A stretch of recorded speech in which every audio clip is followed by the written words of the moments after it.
皆さんこんにちは、ミーパーキングです。本日はマツダ3ファストバックをご紹介していきたいと思います。一目惚れさせるほどのかっこいい車を作ろうという思いで開発された車で、見た瞬間にズキューンと射抜かれちゃいそうな、そんな恋愛漫画のような一台となっています。内装外装ともに芸術レベルの誰もが目がハートになるような美しい仕上がりになっているので、最後まで楽しく見ていただければ嬉しいです。それでは早速スタートです。今回ご紹介するグレードは 20S L パッケージというガソリンエンジン上級モデルとなります。全長 4460mm、全幅 1795mm、全高 1440mm、燃費は WLTC モードで 15.6km です。このマツダ3は 100% デザインに命を捧げた車ですが、エンジンはそのままマツダの強いものを積んでいるので、ある意味敵なしと言っても過言ではない究極のスタイルとなっています。マツダ車のようでマツダ車らしくない唯一無二の存在に仕上がっているので、最後まで一緒に見ていただけたら嬉しいです。それではまず外観から詳しく見ていきましょう。まずフロントですが、まるで肉食動物が獲物を狙い定めたかのような強い生命感を感じるかっこいいフロントマスクに仕上がっています。本当にドクドクと鼓動が聞こえてくるような、そして今にも動き出しそうな生物的感覚は、もう車という枠を飛び越えた唯一無二のデザインになっていますよね。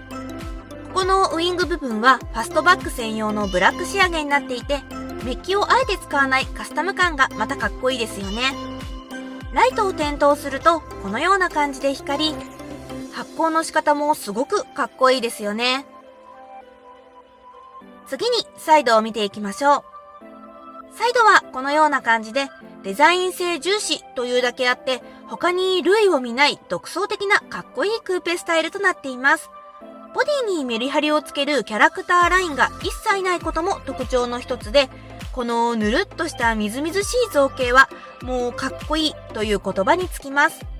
さらに美の追求はなんと鍵穴にまで向けられています。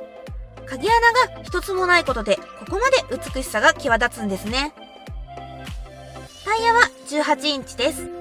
グレーメタリック塗装されたホイールがより上品さを際立たせています。給油口は左側についていて、押すと開くタイプとなっています。次にリアを見ていきましょう。リアはこのような感じで、丸みと台形フォルムを融合させた安定感漂うかっこいいスタイルとなっています。ライトはこのような感じで光ります。私が初めてこの車に興味を持ったのは、信号待ちでこの車のリアスタイルを見た時で、こんなかっこいいリング形状のライトで光っていたら、もう頭から離れませんよね。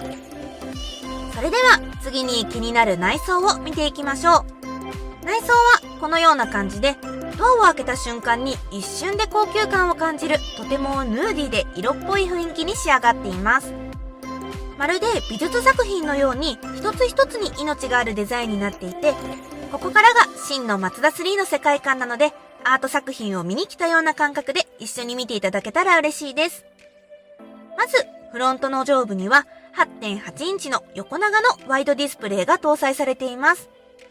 その下にはエアコンの操作ボタンがまとまっていて、なんと風量は鍵盤を弾くかのようなピアノスタイルとなっています。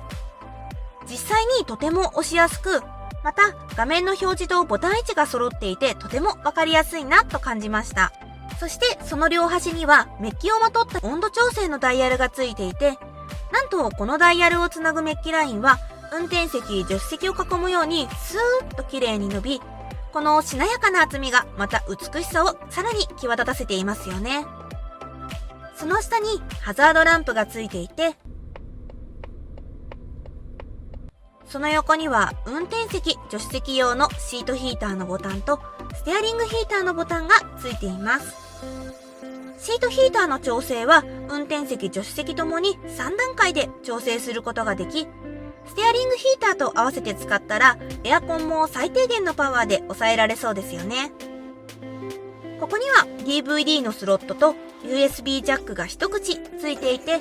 その下には収納スペースがついています。その後方には蓋付きのドリンクホルダーがついていて、横向きで爪付きなのはすごく好印象ですよね。そしてここには本革巻きのシフトレバーがついていて、バックギアに入れるとこのような感じで周辺を確認することができます。その横にはスポーツモードのオンオフスイッチがついていて、その下には電動パーキングブレーキとオートホールドのボタンもついています。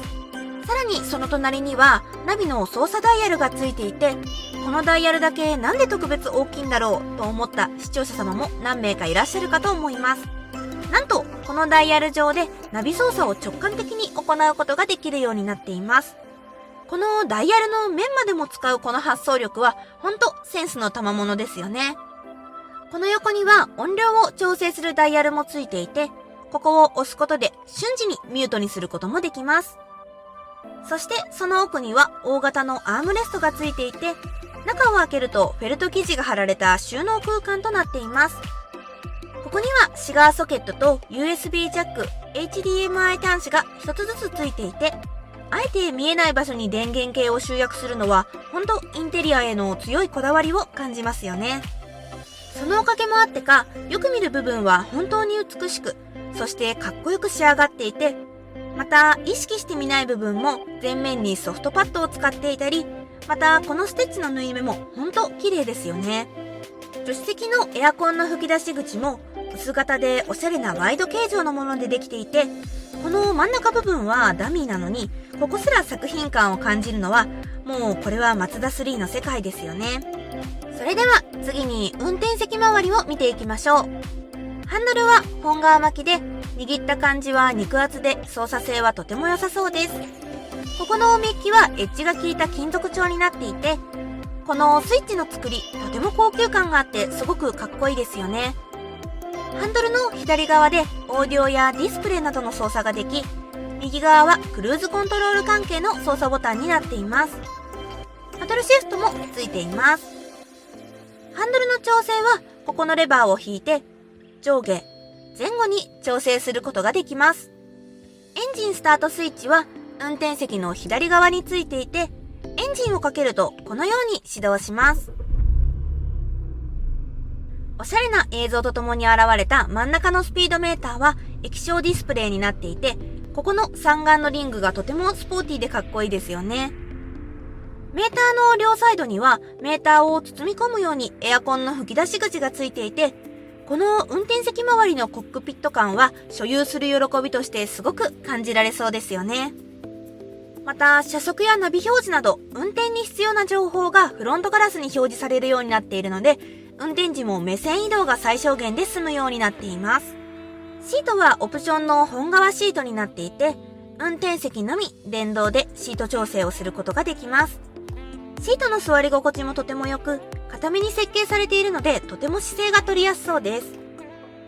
それでは次にドア内側を見ていきましょう。ドア内側はこのようになっていて、ドアという言葉でまとめるのが申し訳ないくらいかっこいいデザインとなっています。ドアハンドルから伸びたメッキラインやメタル調の坊主スピーカー、ウィンドウスイッチ周りはピアノブラックと、色、デザインともにものすごくかっこいい雰囲気に仕上がっています。そしてほとんど全てにステッチ付きのソフトパッドが使われていて、ここの切り替えを入れることでより美しくドア全体の質が何倍も上品に感じられますよね。ドアを閉めた音はとても重厚感ある音になっています。ここのドアを閉めた瞬間のカチッとはまる歯車が重なったような仕掛けも本当にセンスを感じますよね。運転席右側には安全系のボタンと、その下にはシートメモリーのボタン、そして ETC 車載機がついています。そしてマツダといえばアクセルペダルはオルガン式となっています。フロントの上部にはフレームレスのミラーと LED のルームランプ、そして手前にはサングラスホルダーがついています。サンバイザーは運転席、助手席ともに鏡と照明がついていて、グローブボックス持ち手はクロームメッキが入ったかっこいい仕上がりとなっています。それでは次に後席を見ていきましょう。まず後席のドア内側ですが、前の席と全く遜色のない上品で高級感あふれる作りとなっています。シートはこのような感じで座った感じもとても良く、足元空間も程よくあり窮屈さは感じません。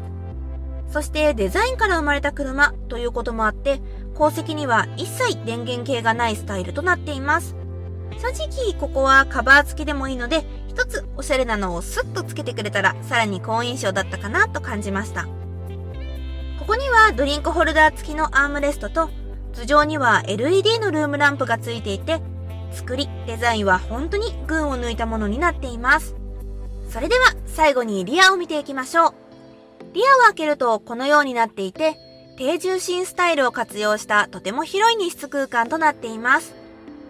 サイド部分も起毛仕上げとなっていて、ここにも LED のランプが付いていたりと、何が常識かわからなくなるような本当に手の込んだ作りとなっています。戸のカバーを外せばシートも簡単に倒すことができ、後席を倒すとこのような感じで綺麗なフラットとはいきませんが、ここは全然許容範囲ですよね。いかがでしたか？本日はマツダ3ファストバックをご紹介しましたが、内装外装ともに本当に美しくて、ある意味衝撃的すぎる一台でしたよね。ここまで美しいと一瞬で恋に落ちてしまうのも納得ですし、視聴者様の中にも完全に射抜かれた方も多いのではないでしょうか。私もこのマツダ3のファストバックは出会った時からぜひご紹介したいと思っていたので、今回やっとご紹介できて本当に嬉しいです。実際にマツダ3に乗られている方や気になっている方の感想、また動画の感想もぜひぜひコメント欄に書いていっていただけると嬉しいです。またグッドボタンやチャンネル登録をしていただけると動画制作の励みになりますので、ぜひぜひよろしくお願いいたします。それではまた次の動画でお会いしましょう。バイバーイ。